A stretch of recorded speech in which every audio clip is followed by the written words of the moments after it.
शमशान घाट हर आत्मा का अंतिम पड़ाव होता है। इस कारण यहाँ की ऊर्जा अलग होती है और ऐसे स्थान को भीड़ भाड़ या आबादी वाले इलाके से दूर ही रखा जाता है। ऐसे स्थान पर रात को जाने से भी मना किया जाता है। रात में वहाँ जाने से मना करने के कई विशेष कारण हैं। क्या है वो कारण, चलिए जानते हैं।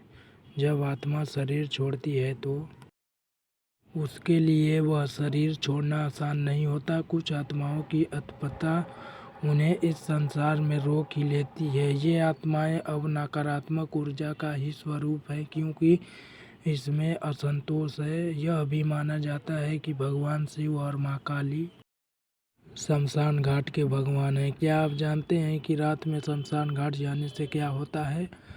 अध्यात्म में माना जाता है कि कई आत्मा मरती नहीं है, बल्कि एक शरीर छोड़कर दूसरा शरीर धारण कर लेती हैं। ऐसे में जब आत्मा शरीर छोड़ती है तो उसके लिए वह शरीर छोड़ना आसान नहीं होता। वह कई बार अपनी इच्छा पूर्ति के लिए या मोहवश संसार में ही रुकना चाहती है। उसका यह फैसला कई बार दूसरों के लिए जोखिम भरा हो जाता है, क्योंकि एक आत्मा जब शरीर छोड़ देती है तो संसार में उसके लिए कुछ नहीं बचता। वह अपनी अगली यात्रा के लिए कई पड़ाव से गुजरती है। अगर वह यहीं रुकने की जिद कर लेती है तो ऐसा यहाँ के लोगों के नुकसानदेह है।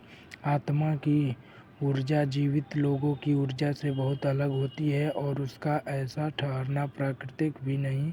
उसकी वापसी का कोई रास्ता नहीं है। इसलिए हिंदू धर्म या किसी भी धर्म में जल्दी से अंतिम संस्कार किया जाता है, ताकि देह नष्ट होने पर आत्मा खुद को सबसे विरक्त कर सके। लेकिन फिर भी कुछ आत्माओं की अप्रियता उन्हें इस संसार में रोक ही लेती है और उनका ठिकाना वहीं शमशान घाट बन जाता है। ऐसे में पहला कारण तो यही है, शमशान घाट जाने से मना किया जाता है। लेकिन खासकर रात के लिए क्यों मना किया जाता है, चलिए इसे समझते हैं। अंतिम संस्कार के बाद पीछे मुड़कर नहीं देखना चाहिए। इससे जुड़ा है मृत्यु का एक भयानक सच। रात में शमशान घाट क्यों नहीं जाना चाहिए? मान्यता है कि रात में नकारात्मक ऊर्जाओं का प्रभाव बढ़ जाता है। ये आत्माएं अब नकारात्मक ऊर्जा का ही स्वरूप हैं, क्योंकि इनमें असंतोष है और ये अपनी चाहत पूरी करने के लिए किसी भी हद तक जा सकती हैं।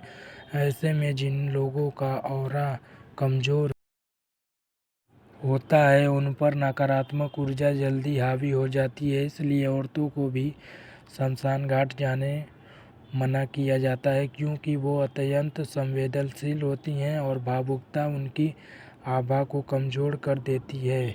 उनका शरीर ऐसी ऊर्जाओं का आसानी से शिकार बन जाता है। अध्यात्म में यह भी माना जाता है कि शमशान घाट पर अंतिम संस्कार करने के बाद आत्मा अपने कर्मों को देखती है। रात को जाने पर यह दृष्टि अधिक विकल्पित हो सकती है। रात में शमशान घाट पर अघोरी भी होते हैं जो तंत्र मंत्र का अभ्यास करते हैं या उनके लिए प्रयास करते हैं। इसलिए जैसे ही चंद्रमा आकाश में नजर आने लगे उस समय से लेकर सूर्योदय तक जीवित मृत मनुष्यों को शमशान घाट या उसके करीब से बिल्कुल भी नहीं जाना चाहिए, क्योंकि रात में उन पर तंत्र के प्रभाव का खतरा बढ़ जाता है। धार्मिक दृष्टिकोण से यह भी माना जाता है कि भगवान शिव और माँ काली शमशान घाट के भगवान हैं। भगवान शिव जहाँ भस्म से पूरी तरह ढके ध्यानमग्न होते हैं और आत्माओं को खुद में समाहित करते जाते हैं, वहीं माँ काली बुरी आत्माओं का पीछा करती हैं। ऐसे में किसी भी मनुष्य को इस प्रक्रिया में दखल देना सही नहीं है, और अगर वह ऐसा करता है तो उसे माँ काली के कोप का सामना करना पड़ता है।